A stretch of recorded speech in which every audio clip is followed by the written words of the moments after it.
Salam alaikum, RSHID, si t'aimes pas, va scroller. Alors je voulais intervenir, sachant que ça fait longtemps que j'ai pas fait de vidéo, je vais essayer de bien m'appliquer. Euh, je voulais évoquer l'histoire qu'il y a eu récemment, le fait divers, parce que maintenant ça devient des faits divers malheureusement. Le gars qui a renversé 5 personnes.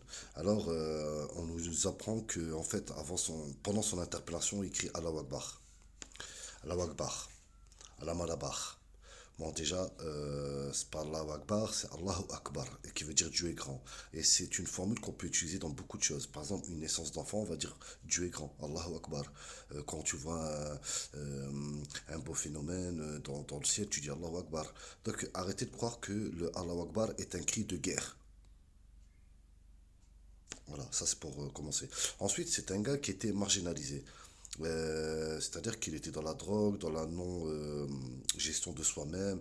Sa vie apparemment était un foutoir. Donc il s'est dit quoi? Il s'est dit, allez, je vais me radicaliser, parce que ça fait un mois qu'il s'est radicalisé. Je vais me radicaliser dans l'islam et je vais faire des dingueries. À croire que la religion de l'islam est une option, la dernière option de ta vie. Tu vois? Alors toute ta vie, tu as fait des trucs chelous et tout, et à la fin, quand tu sens que tu es cerné, Allah Akbar, brrr. Non, non, non, parce que maintenant les gens ils pensent que la religion de l'islam est une religion de dernier recours, dernière option. Non, la religion de l'islam est un outil pour travailler ta foi. La foi, elle ramène vers où? Elle ramène vers la piété, vers la sagesse, vers le bon comportement. Donc quand tu vois ces gens-là, tu comprends que c'est contradiction, c'est contradictoire. Ils vont à l'opposé.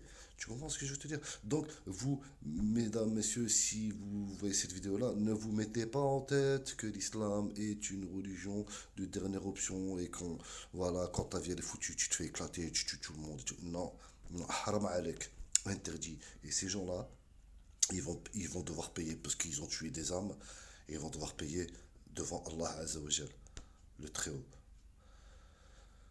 Ça me dégoûte. Il y a un moment donné, non, non, non, non, distinguez bien les musulmans qui vont vers la foi, la piété, le bon comportement, la sagesse, et des fous, en fait, parce que ce sont des fous. Nous, les musulmans, on les considère comme des fous. Alors ne nous associez pas à ces gens-là. Merci, salam alaikum. Et que la paix règne dans ce monde et dans mon pays, la France. Amen.